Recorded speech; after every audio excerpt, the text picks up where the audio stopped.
Perfecto. Y estábamos entonces en esta parte de la exégesis ahora. Bueno, ya habíamos dicho que la exégesis es la parte práctica. La hermenéutica es la parte teórica. Se define la exégesis como el estudio cuidadoso, sistemático de la escritura para descubrir el significado original propuesto. La exégesis es el intento de oír la palabra de Dios como debieran haberlo oído los destinatarios originales, para hallar la intención original de las palabras de la Biblia. Todos somos exégetas en cierto sentido. Hay buenos exégetas y malos exégetas. Exégesis es extraer el sentido original de, de la Biblia cuando el autor lo escribió. Esa es la tarea de la exégesis. ¿Cómo hacer una buena exégesis? Se debe conocer los idiomas bíblicos, los fondos culturales semíticos, judíos y helenísticos. Los fondos culturales, entonces la cultura semítica, judía y helenística. También el aspecto romano, la cultura romana, porque también arroja luz sobre los pasajes bíblicos. La determinación del texto original cuando los manuscritos tienen varias versiones también. Karl Barth, un teólogo neortodoxo, uno de los más importantes teólogos del siglo XX, decía lo siguiente con respecto a la tarea de la exégesis. Manifiesta que hay que leer y entender la Biblia. La teología bíblica debe emplear todos los medios conocidos y disponibles, todos los criterios y reglas que sean aplicables a la gramática, a la lingüística, a la estilística, así como todos los conocimientos acumulados por el estudio comparado de la historia del mundo, de la cultura y de la literatura.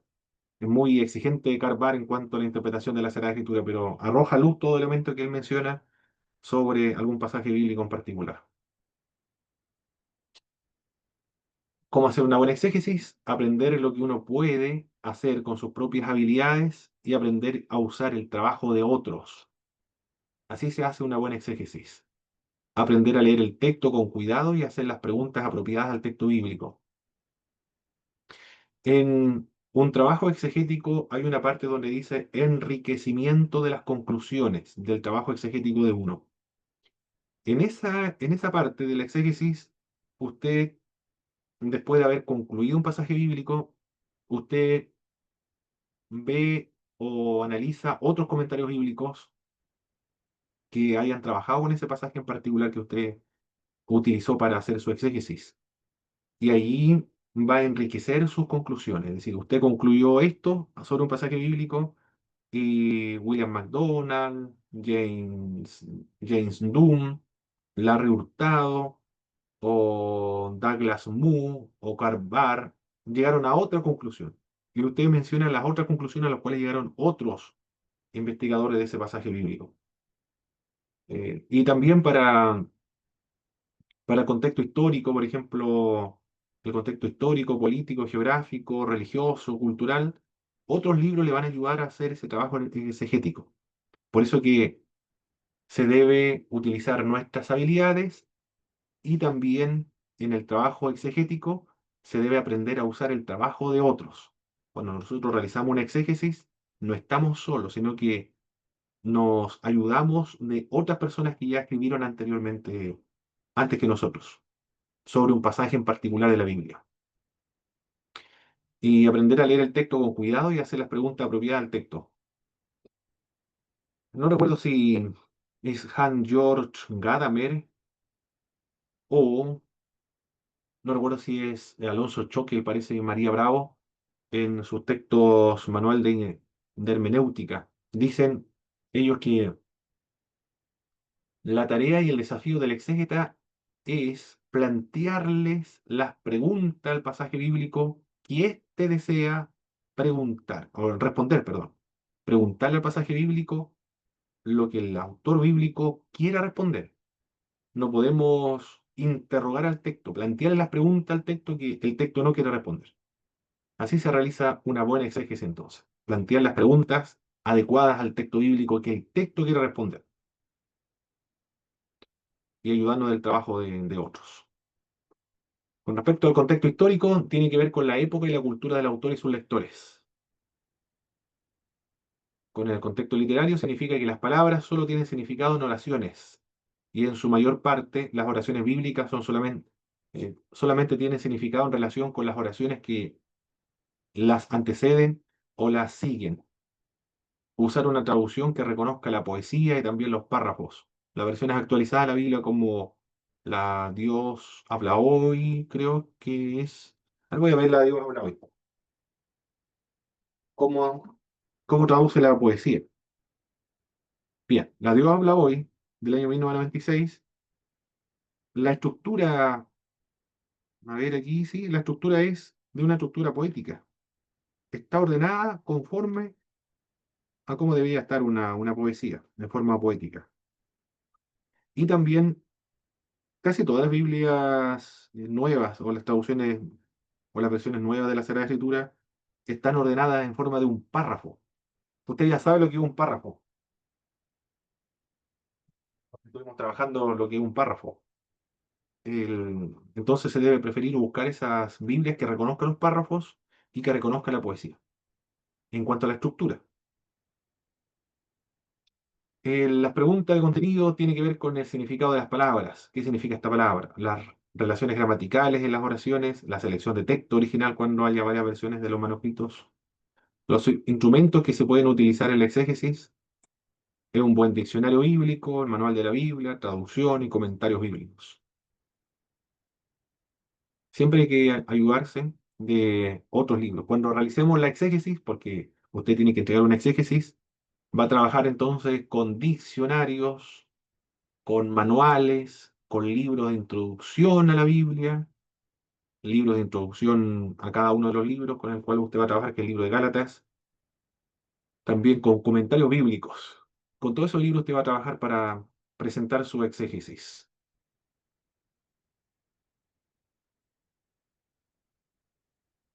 La segunda tarea de la hermenéutica o la segunda tarea es la hermenéutica. Existen algunos abismos que se deben tener en cuenta al momento de interpretar la escritura y este es un abismo histórico, porque nosotros nos hallamos ampliamente separados en los tiempos de los escritores bíblicos y de los lectores originales. 2000 años nos separa. Nosotros vamos a trabajar con el libro de Gálatas para hacer una exégesis. Nos encontramos 2000 años de separación entre los Gálatas y nosotros. Ese elemento debe considerarse. Cuando hablamos de judaizantes, por ejemplo, no son los mismos judaizantes modernos. Los judaizantes del siglo primero eran personas que estaban indicando que la fe en Cristo no es suficiente, que la fe en Cristo había que sumarle la ley del Antiguo Testamento, la circuncisión, el guardar las fiestas judías, y eso equivalía a la salvación. En cambio, los judaizantes actuales son muy distintos a los judaizantes del siglo primero, porque los judaizantes de hoy, primero que nada, no son trinitarios y, bueno, no son de Galacia, Galacia ya no existe, son principalmente evangélicos, latinoamericanos, que no dicen que hay que guardar la ley con finalidad de justificarse, sino santificarse. En un sentido, son diferentes a los judaizantes del siglo primero. No hay que circuncidarse tampoco. En cambio, los de Gálatas sí hay que circuncidarse. Hay separación entre los judaizantes del siglo primero, los judaizantes de ahora, los lectores del siglo primero con los lectores de ahora de la Carta de Gálatas son muy diferentes. Eso se debe tener en cuenta al momento de interpretar el pasaje bíblico. El otro, el otro abismo es cultural. La cultura antigua, la cultura hebrea y la nuestra es muy diferente. Un ejemplo de la diferencia cultural, a lo de los hebreos. Los hebreos, la cultura de ellos era holística, la cosmovisión era holística. todo estaba relacionado con lo espiritual. Además que su gobierno era una especie de gobierno teocrático. Era monárquico, era teocrático, pero mediante una monarquía. Y después tuvieron sujetos sobre los emperadores, es decir, estaban sometidos sobre un imperio. Ellos eran una provincia, estaban subordinados a otro imperio. Pero eran holísticos. No había ninguna separación entre el Estado y la religión, entre lo material y lo espiritual. Todo era espiritual, todo se relacionaba con lo espiritual. Se trabajaba para Dios, en cualquier trabajo que realizaba siempre estaba Dios presente. Por lo menos desde la perspectiva holística debería ser así. En cambio, nosotros los occidentales, acá en América Latina, que es parte de la civilización occidental, es diferente porque es más dualista, donde considera lo material como malo y lo espiritual es bueno. Y en nuestro discurso también se encuentra esta cosmovisión, este elemento de la cultura está presente en nuestro lenguaje. Cuando nosotros decimos vamos a realizar un trabajo espiritual y otro trabajo material. El trabajo material tiene que ver con la construcción de templos, por ejemplo. El trabajo espiritual con la visitación, oración y predicación a la calle, por ejemplo. Eso es trabajo espiritual. Está presente en nuestra cultura. Por lo tanto, ya debemos distinguir que son dos culturas distintas. Es un abismo distinto entonces. ¿Qué más? Yo creo que con esas diferencias, ese ejemplo yo creo que ya es suficiente para considerar que las culturas son distintas. Una cultura hebrea que es holística con la cultura nuestra, que es una cultura más dualista. La otra diferencia cultural tiene que ver con la política, porque ellos estaban sujetos bajo el Imperio Romano y nosotros vivimos en una democracia con tres poderes del Estado. Se escogen por votación. En cambio, ellos no era así el gobierno de ellos, era totalmente diferente. También lo lingüístico, los idiomas en que fue escrita la Biblia originalmente. Fue escrita en hebreo, Antiguo Testamento, el Nuevo Testamento en griego. El griego del Nuevo Testamento en esa época no era cualquier griego, era un griego popular, un griego común, el griego del comercio, era el internacional, se utilizaba para los tráficos comerciales, el griego koiné. Era una especie de griego semitizado también. No era cualquier griego, era un griego semitizado, porque lo que estaban escribiendo eran semitas. Por lo tanto, ahí ya tenemos una diferencia lingüística. Nosotros hablamos el español, ellos hablan el griego. Cómo se escribía, todo era mayúscula. Esto se conoce como los unciales. Todo es mayúscula. No había ninguna separación tampoco. El, bueno, en cuanto a lingüístico, su equivalente al castellano, algunas palabras son muy difíciles de detectar. En griego, por ejemplo, en Corintios se habla acerca de un psíquico, un neumáticos, un sárquicos y un sarquinos. Así se encuentra en Corintios. 1 Corintios creo que es. Y se traduce al castellano como natural, como espiritual y como carnal. Pero hay cuatro palabras en griego. Pero en castellano se traducen, hay tres palabras nada más. Se perdió una palabra al castellano cuando se tradujo, que es sarquinos.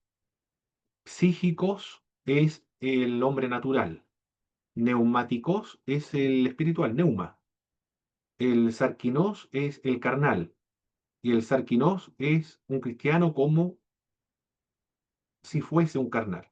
Ahí se perdió la traducción, porque dice carnal nada más, pero no como una persona que es cristiano ya y que vive como si fuese un carnal. Esos son los problemas lingüísticos, los abismos lingüísticos que se deben considerar. Otro ejemplo en cuanto a lo lingüístico, la diferencia lingüística. El amor. En la Sagrada Escritura se utiliza el vocablo, a ver, el ágape y el fileo. Storge era otro tipo de amor también en las culturas antiguas. Eros era el otro vocablo que se utilizaba también para referirse al amor. En la Biblia es ágape y fileo. En la Reina Valera no hace esa distinción. Es amor nada más. Se escribe fileo y ágape, pero se traduce al castellano como amor. Pero el amor en el castellano es distinto al amor de las Sagradas Escrituras. Es muy diferente. No tiene nada que ver, de hecho, con el amor que se entiende acá en la cultura castellana, porque no hay otra palabra para traducirlo. En cambio, en griego sí, el ágape y el fileo hay un abismo importante entre estos dos tipos de amores. Pero en castellano se traduce solamente como amor nada más. Ahí vemos el abismo lingüístico entre un idioma y otro. Filosófico también. Es una composición distinta a la nuestra, como la estuve comentando anteriormente. Bueno, esos son entonces la necesidad de la hermenéutica. Ahora vamos a ver, a hacer un repaso de lo que estuvimos viendo. Entonces, estuvimos indicando que la hermenéutica y la exégesis no es lo mismo. ¿Cuál es la diferencia entre la hermenéutica y la exégesis, mis hermanos? En que la hermenéutica es teórica y la exégesis es práctica, dice. Excelente, eso es la diferencia. Muy bien. Para realizar una buena exégesis se debe aprender lo que uno puede hacer con sus propias habilidades, pero también usar el trabajo de otros. Eso es lo que vamos a hacer en la exégesis, hacer o ayudarnos, asesorarnos de trabajo de otros. ¿Qué instrumento nosotros podemos utilizar para hacer un trabajo exegético? Diccionario Sí, bíblico, perfecto, muy bien.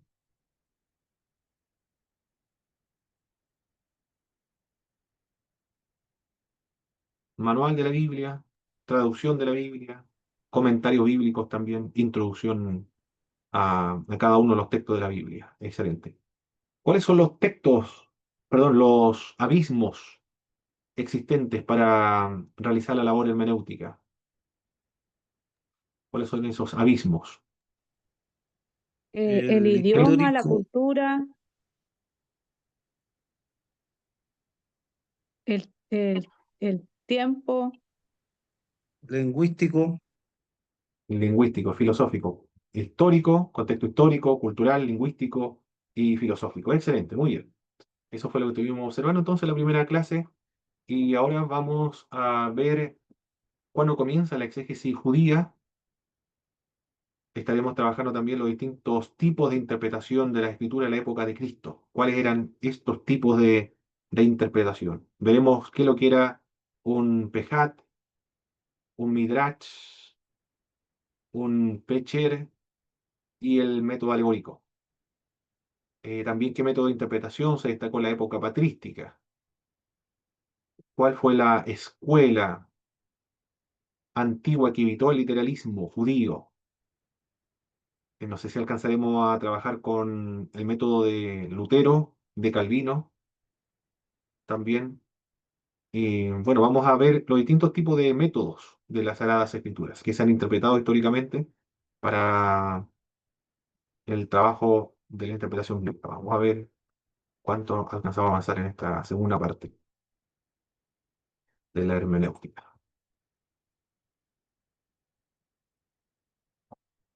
Bien, bien, ahí está. Entonces, en la historia de la interpretación bíblica. La interpretación bíblica comienza con Edras.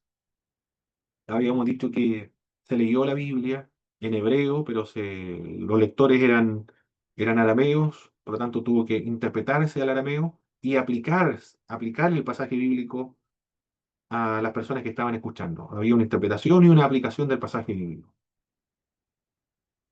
Es muy importante observar el panorama histórico para entender la interpretación de las Sagradas Escrituras. Es necesario porque vence la tentación de creer que nuestro sistema de interpretación de la Biblia es el único que ha existido a través de todo el tiempo. Y no es así, sino que han existido a través del tiempo varias formas de interpretar la Escritura. También porque una comprensión de las presuposiciones de otros métodos provee una perspectiva más equilibrada y capacitación para un diálogo más significativo con los que creen de manera diferente. Porque cuando conocemos los distintos métodos de interpretación de las Sagradas Escrituras, podemos entender a los otros.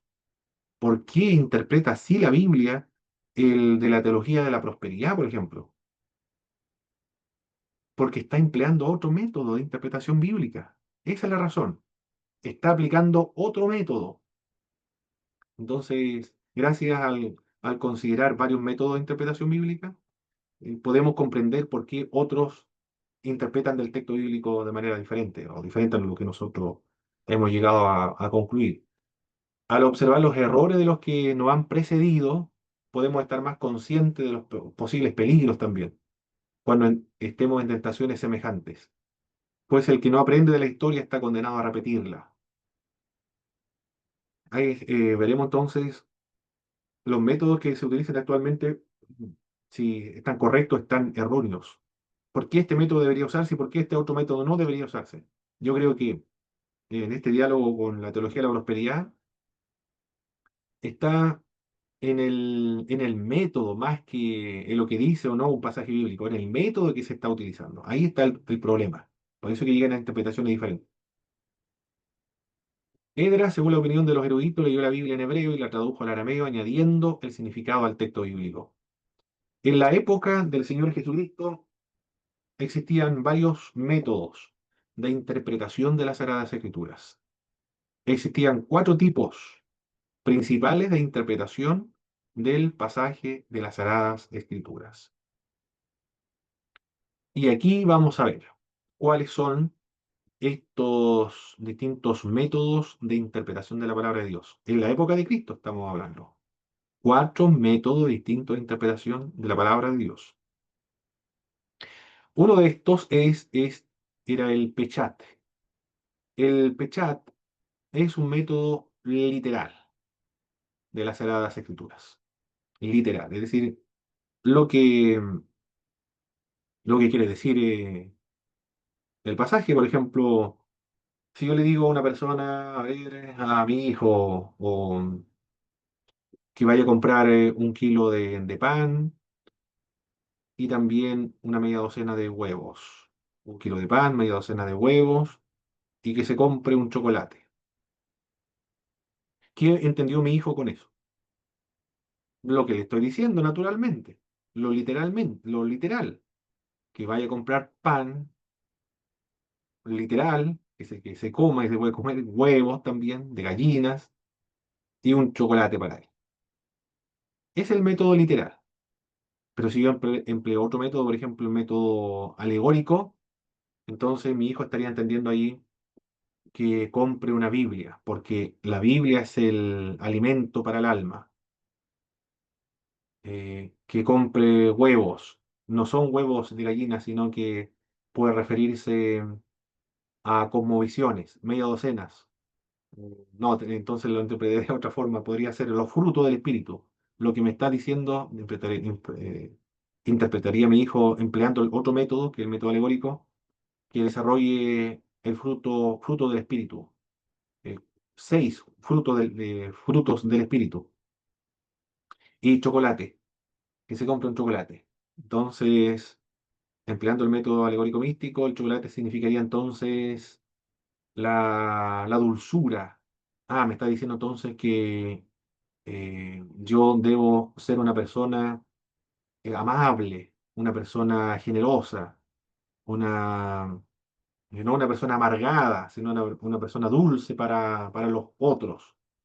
Eh, Ahí está usted viendo distintas formas de interpretación de, de una conversación familiar o doméstica. Ya, el método literal es entender lo que naturalmente, literalmente, se expresa en la Sagrada Escritura. Un ejemplo del método literal, por ejemplo, el Peshat. Voy a leer un pasaje de la Sagrada Escritura. El Peshat. Mm, A ver, acá. Luego dijo Dios, produzca la tierra ser viviente según su género, bestias y serpientes y animales de la tierra según su especie, y fue así.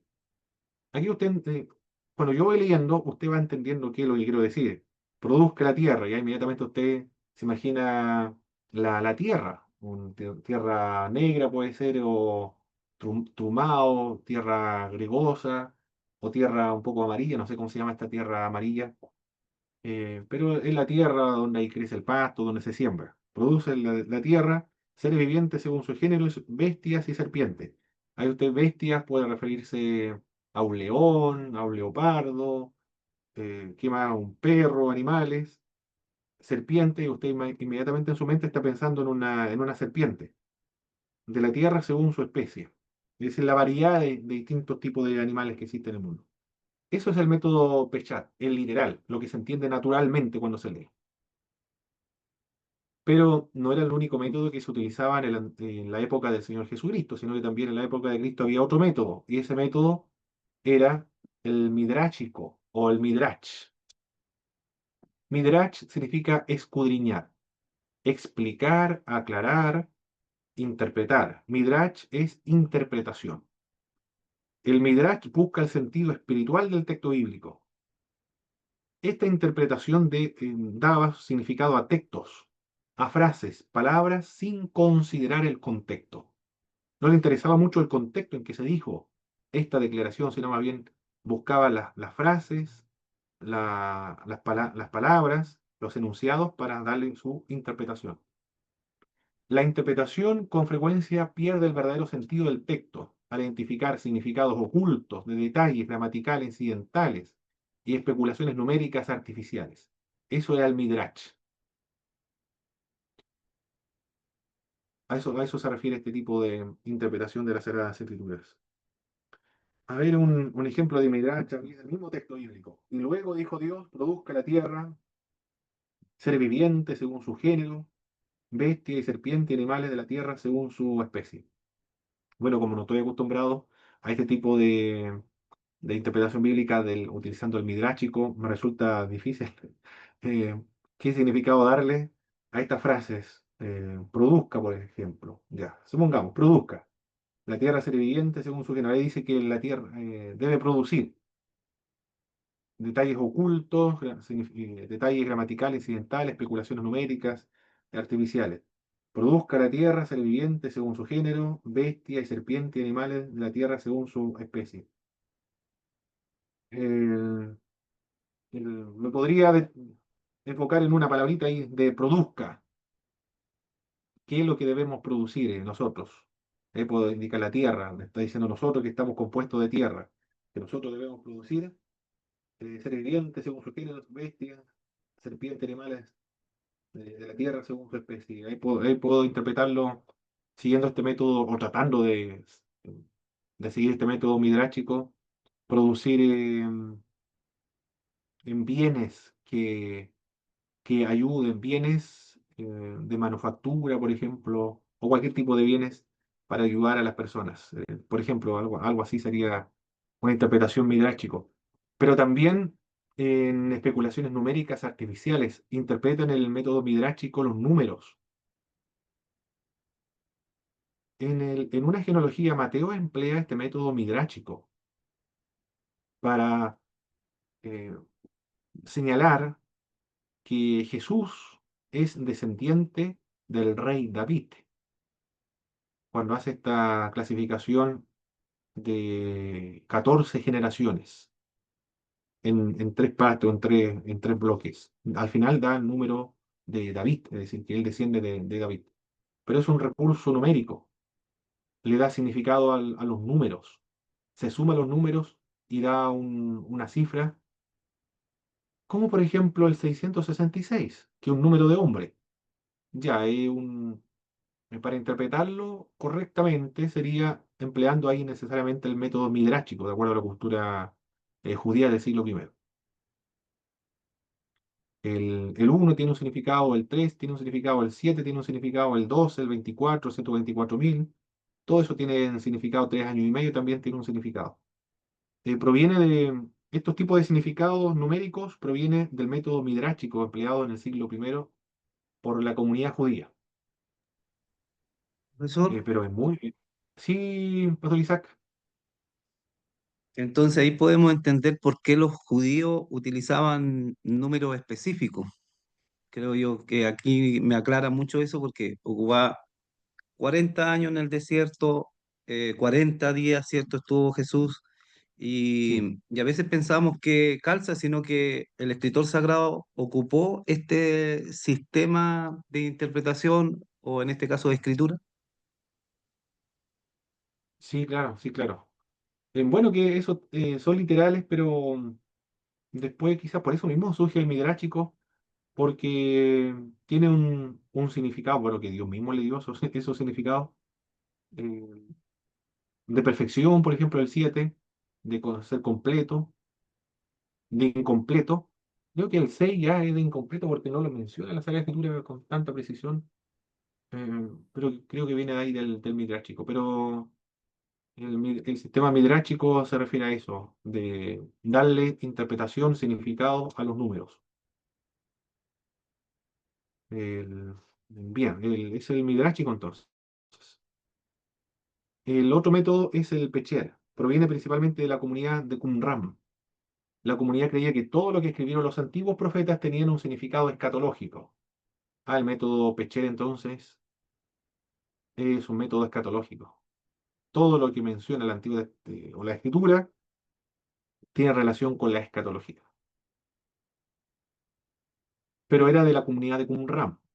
Por lo menos estaba limitado ahí. El midráchico sí se utiliza, de hecho, Mateo utiliza el midráchico para realizar la genealogía de Jesucristo en el capítulo 1. El otro método de interpretación de la Biblia en el siglo primero es el método alegórico místico o alegórico.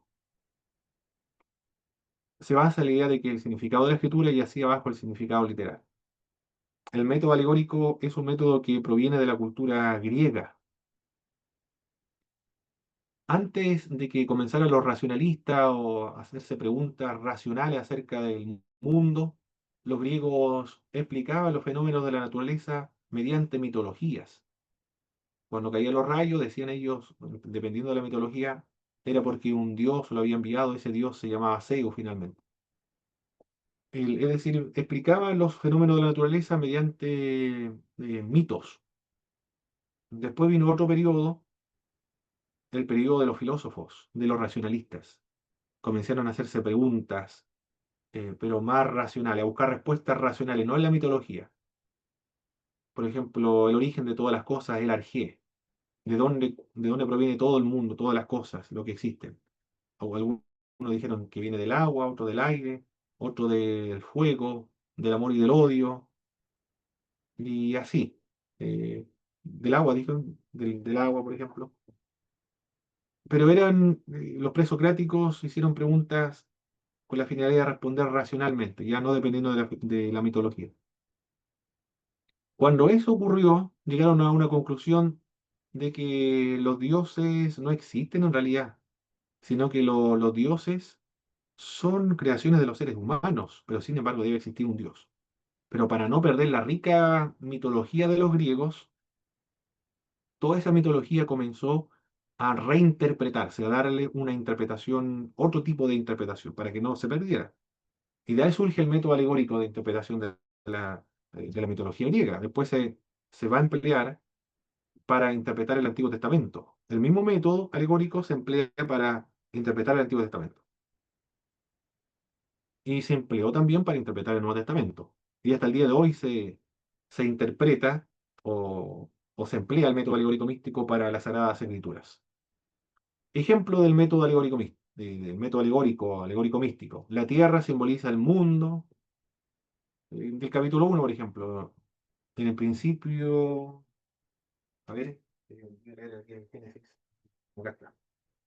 En el principio creó Dios los cielos y la tierra estaba desordenada y vacía, y las tinieblas estaban sobre la faz del abismo, y el Espíritu de Dios se movía sobre la faz de las aguas. Si yo empleo el método alegórico, diría lo siguiente.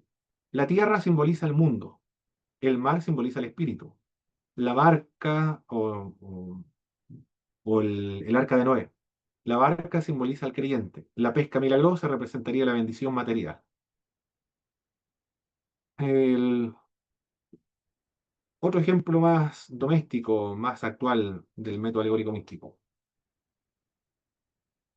Supongamos que aquí hay una señalización del tránsito. Ahí está la señalización del tránsito. Y usted ve algo así.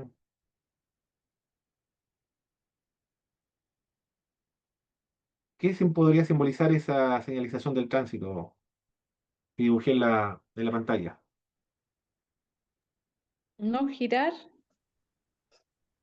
no No sé, virar en U, ¿cierto? Muy no bien. virar en U. Eso es lo que usted interpreta literalmente, empleando el método Pechat, es no virar en U. Bien. Si yo empleo el método alegórico, interpretaría lo siguiente. Ese palo, ese mástil, donde está sujeto o donde se afirma la señalización del tránsito, representa la cruz de Cristo. Y la señalización, su fondo es blanco, simboliza que, que yo debo seguir la santidad. Y la línea roja, las líneas laterales y la franja roja indica que Cristo murió por mis pecados, derramó su sangre para que mi alma fuera purificada de mis pecados. Está esa señalización en un lugar sobre un pasto. El pasto verde simboliza la esperanza, quiere decir que yo en Cristo tengo esperanza. Después, yo sigo interpretando los detalles de esta señalización del tránsito. Digo que yo debo seguir mi camino hacia la vida eterna. No debo volver atrás, es decir, no debo girar atrás otra vez al mundo. Ese es un ejemplo del método alegórico místico que se utilizó en el siglo primero para interpretar las escrituras del Antiguo Testamento. ¿Cómo encuentra usted este método alegórico, mis hermanos? Profesor, pero ese método se sigue utilizando porque lo utilizamos muchas veces aún en nuestra forma de entender eh, la palabra. Yo creo que aún se sigue usando mucho. Muy bien. ¿Y qué le parece ese tipo de interpretación? A mi parecer, a mí me gusta. Muy bien, muy bien. El pastor Isaac. Bueno, lo que estamos aprendiendo que va a depender de mi cultura, de mi experiencia y de lo que logro yo entender. Entonces la interpretación va a ser prácticamente personal y, y no de acuerdo, ¿cierto?, a las costumbres que ellos tenían o el pensamiento que trataron de transmitir ese mensaje. Entonces Muy es bien. muy complejo porque hay una diferencia enorme, ¿cierto?, de lo que anteriormente dije. Perfecto, perfecto. Muy bien. Bueno, estamos viendo aquí simplemente los distintos métodos, en el siglo primero que se emplearon para interpretar las Sagradas Escrituras. Perfecto. Sigamos viendo entonces el uso que el Nuevo Testamento hace del Antiguo Testamento. Jesús reconoce el registro histórico de las narraciones. Jesús reconoce el registro histórico, no lo alegoriza, sino que lo reconoce. Son históricos, no son alegorías. Cuando Jesús hacía una explicación del relato histórico, lo extraía del significado normal, opuesto al alegórico. Jesús no menciona una interpretación superficial y otras más profundas a nivel místico. Además, Jesús denunció el modo en que los líderes religiosos habían desarrollado métodos casuísticos para hacer a un lado la misma palabra de Dios que ellos afirmaban estar interpretando. Reemplazaban con sus propias tradiciones el texto bíblico. Los escribas y fariseos no pudieron acusar a Jesús de incurrir en ningún error en la interpretación de la Sagrada Escritura. Los apóstoles consideraban también el Antiguo Testamento como palabra de Dios. Aceptaron la exactitud histórica de las narraciones. Consideraciones: cuando los editores del Nuevo Testamento citan el Antiguo, con frecuencia modifican las palabras. ¿Cómo puede esa práctica justificarse hermenéuticamente de modificar las palabras? Las respuestas de esta práctica de los escritores del Nuevo Testamento es lo siguiente. Habían varias versiones hebreas de las escrituras del Antiguo Testamento. Habían versiones también arameas, versiones griegas del Nuevo Testamento o del Antiguo Testamento, que circulaban en la tierra de Palestina. Por lo tanto, cuando ellos citan el Antiguo Testamento, están utilizando distintas versiones del Antiguo. O quizás están dependiendo también de la memoria. Edesio Sánchez, en el libro Descubra la Biblia, dice, que es el editor, o son otros los escritores que están trabajando ahí, señala que los escritores del Nuevo Testamento, cuando no tienen el Antiguo Testamento a la vista para citarlo textualmente, hacen uso de la memoria. Indica esto que no tenían una veneración por la letra del Antiguo Testamento, sino más bien por el sentido, el significado, lo que connotaba las escrituras del Antiguo Testamento. Eso era lo importante, más que la letra del Antiguo Testamento. También recordar que los escritores no citaban palabra por palabra el Antiguo Testamento, a menos que ellos afirmaran estar citando al pie de la letra.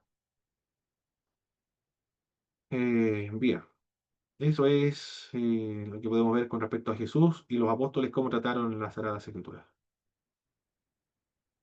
¿Qué método emplearon en la historia de la interpretación bíblica? En la época patrística ahora. En la época patrística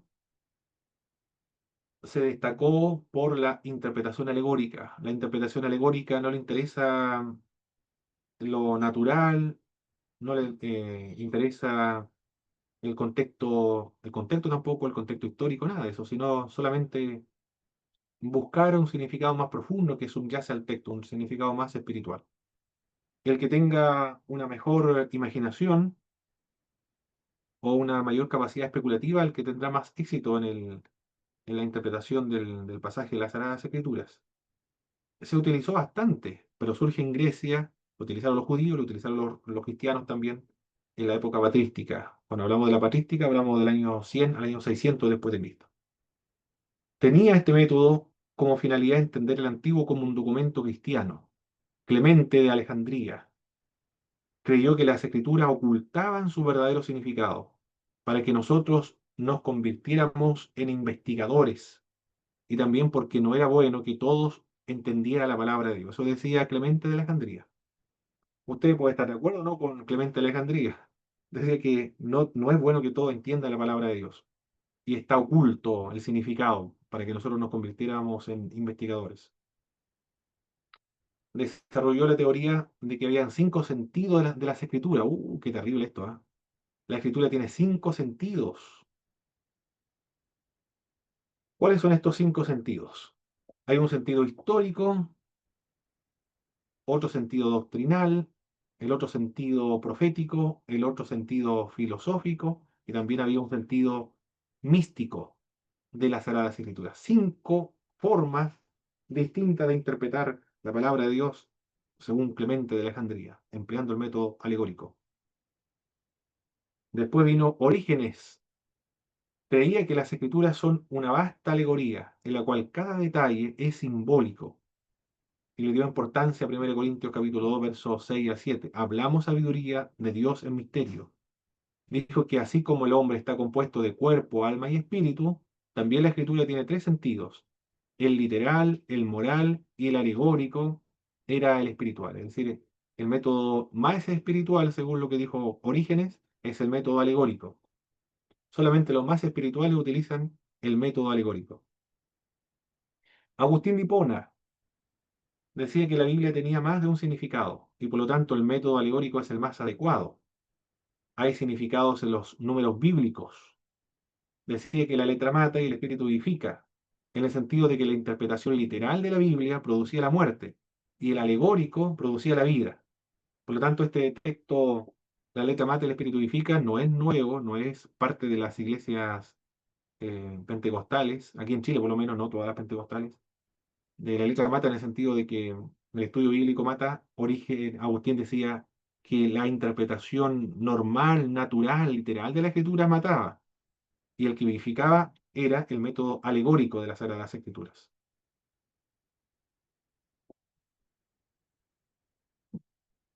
La escritura tenía un sentido cuádruple, decía Agustín de Hipona: el histórico, el etiológico, el analógico y el alegórico. La escuela de Antioquía de Siria, la escuela de Antioquía de Siria va a ser la escuela que va a emplear un método adecuado, el método correcto de, de interpretación de las Sagradas Escrituras. Porque en el método alegórico, ¿cómo sabemos que es un método errado? Porque cada uno encuentra lo que la imaginación le permite encontrar.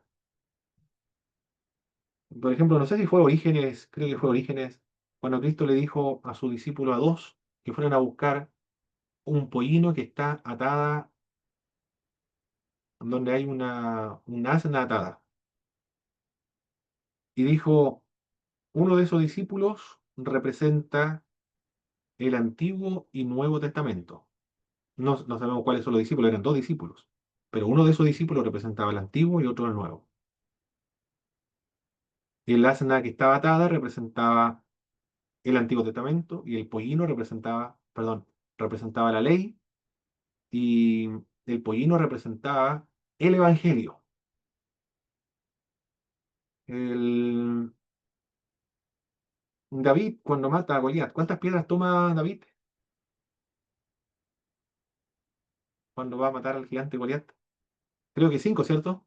No recuerdo cuántas piedras toma, parece que cinco. Sí, son Ah, cinco, generalmente son las... perfecto, cinco, muy bien. Ya, entonces, si yo empleo el método alegórico místico, digo que esas cinco piedras, una representa el amor, la otra piedra representa la fe, la otra piedra representa el gozo, el dominio propio y la mansedumbre. Ahí está.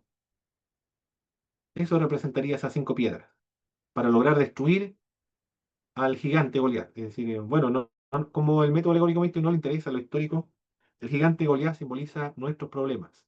Entonces, para destruir nuestros problemas, nosotros debemos tener el amor, el gozo, la fe, la mansedumbre y el dominio propio. Y otra persona, empleando el mismo método alegórico místico, dice, esos, esas cinco piedras representan la salvación, la conversión, la regeneración, la santificación y la justificación. Yo, para destruir al diablo, decía el gigante Goliat, para destruir al diablo necesito ser una persona convertida, porque esa piedra simboliza la salvación, conversión, regeneración, santificación y justificación. Viene otro intérprete de la Sagrada Escritura empleando el mismo método, el mismo pasaje bíblico, y dice, esas cinco piedras en realidad no simboliza los frutos del Espíritu, tampoco la, simboliza, que había dicho después de los cinco frutos del Espíritu, la salvación, esos cinco aspectos de la salvación, sino más bien representa esas cinco piedras, el apóstol, el evangelista, apóstol, profeta, evangelista, pastor y maestro. Simboliza los cinco ministerios. Y nosotros vamos a poder destruir la oposición al cristianismo, y el mundo se va a hacer cristiano cuando destruyamos al que se opone, que es el gigante. Ese gigante representa la estructura eclesiástica de la iglesia, que no reconoce el ministerio apostólico profético. Por lo tanto, cuando todas las iglesias reconozcan el ministerio apostólico profético, evangelista, pastor y maestro, es decir, el ministerio quíntuple, entonces nosotros vamos a ser capaces, al destruir la estructura eclesiástica, podremos entonces cumplir la misión de la iglesia, la evangelización mundial.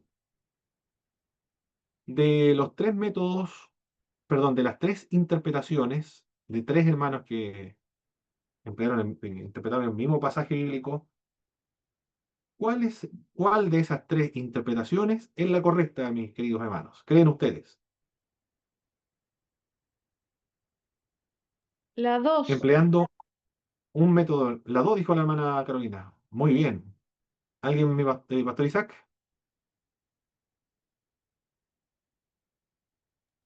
Yo voy por los 5 ministerios. Sí, no, está muy bien. No sé si escuchó la hermana Jennifer las distintas interpretaciones que di, pero parece que no la escuchó. Ya. Entonces, una hermana, ahí usted se da cuenta. eh, ¿Qué criterios vamos a utilizar nosotros para decir que la interpretación primera es la correcta o la segunda es correcta? Pero ya hay dos opuestas.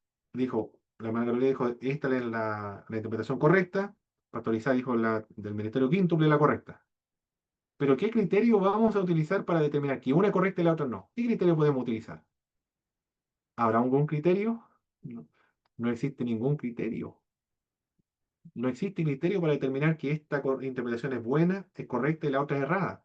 En el método alegórico místico existe una infinidad de interpretaciones distintas y contradictorias. Por lo tanto, ya esa multiplicidad de interpretaciones que son contradictorias ya no está diciendo algo con respecto al método. Hay un problema con respecto al método, porque se presta para una pluralidad de interpretaciones que son contradictorias. La Biblia no puede tener tanto significado, tiene que tener un solo significado. De lo contrario, todos tendrían razón, aunque fueran contradictorias.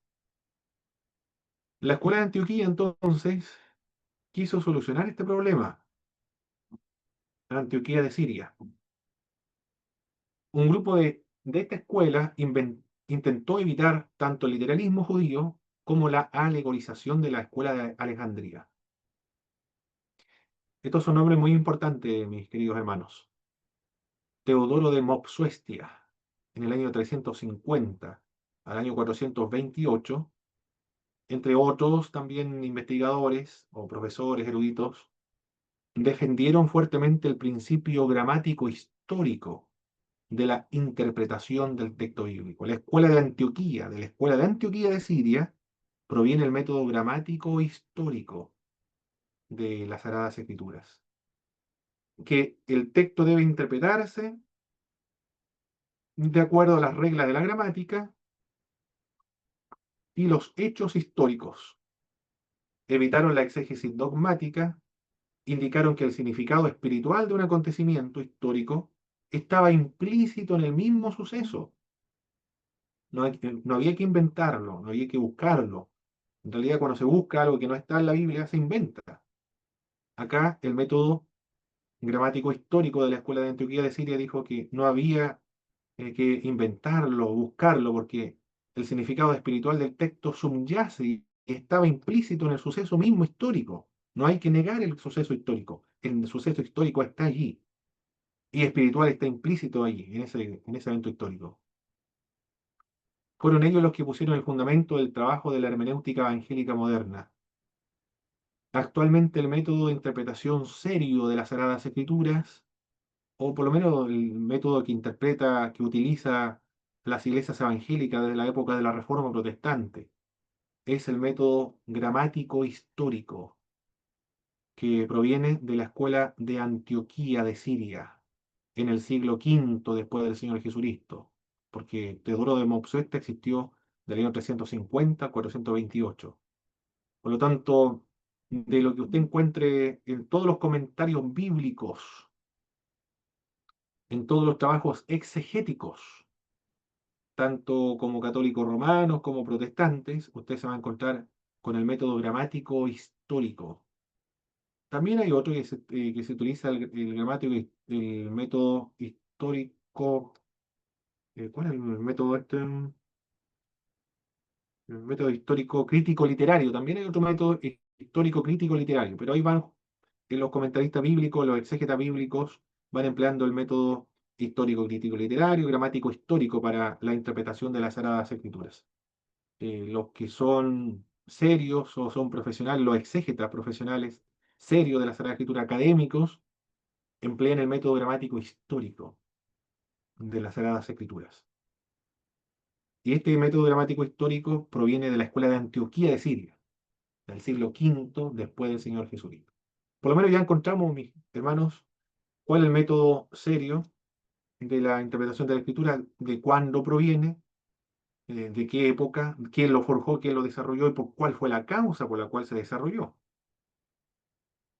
En la época medieval se hizo muy poca investigación original acerca de la interpretación de la Biblia. La norma era cuádruple, dogmática también se debe interpretar de acuerdo al dogma de la Iglesia. Sufrió el influjo del misticismo judío. En la época de la Reforma Protestante, Lutero rescató a los protestantes. Calvino también, Lutero, rescató.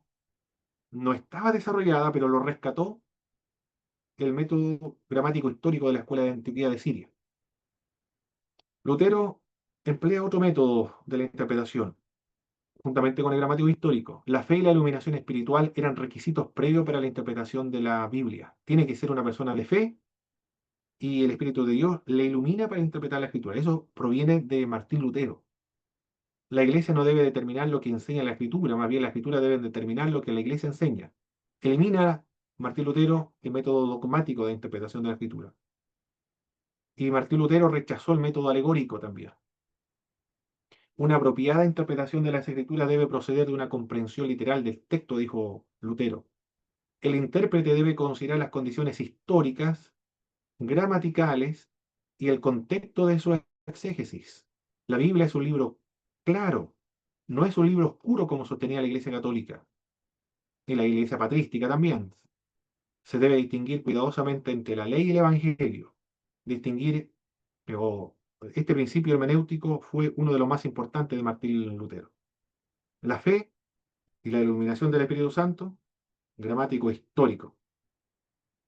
Y rechazó el método dogmático también.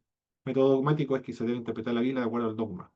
Juan Calvino estuvo de acuerdo en cuanto al método de interpretación de la Biblia.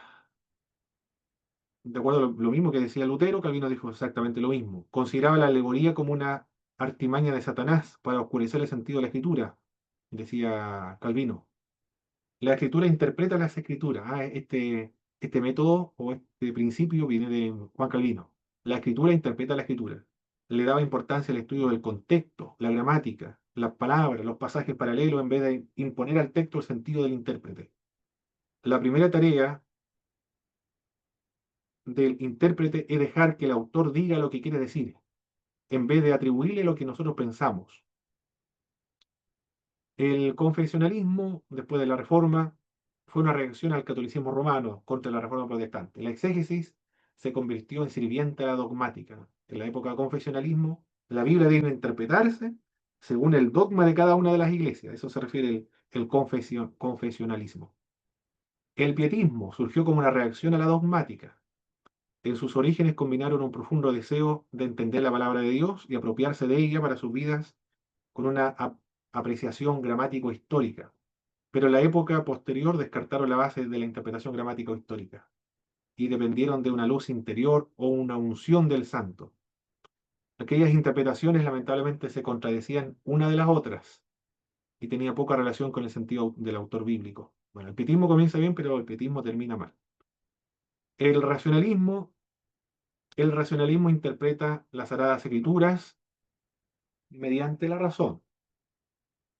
Debe estar de acuerdo con la razón. La razón y no la revelación es la guía de nuestros pensamientos y acciones.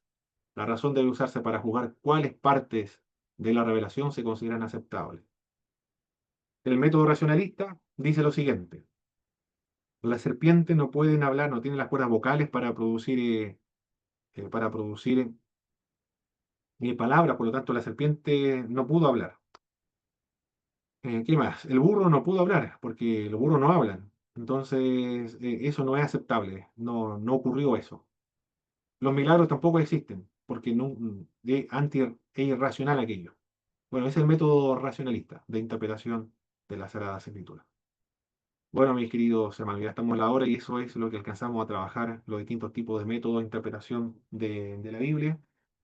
Y ustedes cuando lean el libro de, o quizá ya lo leyeron ya para entregar la tarea número 1, o lo van a leer después, de José Martínez, menciona más métodos de interpretación de la palabra de Dios que se han utilizado en la historia de la Iglesia.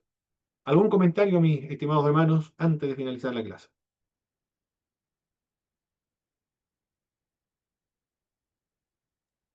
Interesante, profesor. De mucho estudio, para aprender muchísimo a cómo interpretar y la forma correcta. Así que se ve que va a ser bien entretenido, un poquitito más que la monología, profesor, porque dolía un poquito la cabeza. Claro, claro, esto es trabajar con la Biblia, no algo de la ciencia de la comunicación como la materia anterior. Perfecto, Pastor Isaac, hermana Jennifer. La hermana Jennifer tiene problemas con Y la... bueno, ahí vamos sacando nuestras lecciones, ¿cierto? Y analizando nuestra forma de predicar o extraer la verdad bíblica de los textos, pero también no menoscabarnos en el sentido en que a través de la tradición y la costumbre hemos ido aprendiendo a aplicar, por ejemplo, el literal. El literal generalmente lo predicamos en la iglesia pentecostal, leemos y explicamos el texto en el cual queremos de una u otra manera enseñar o transmitir la palabra del Señor. Así que vamos Exacto, nutriéndonos de esta nueva materia. perfecto, muy bien. Pastor Isaac, usted nos dirige en una oración, por favor, para concluir la clase de hoy día.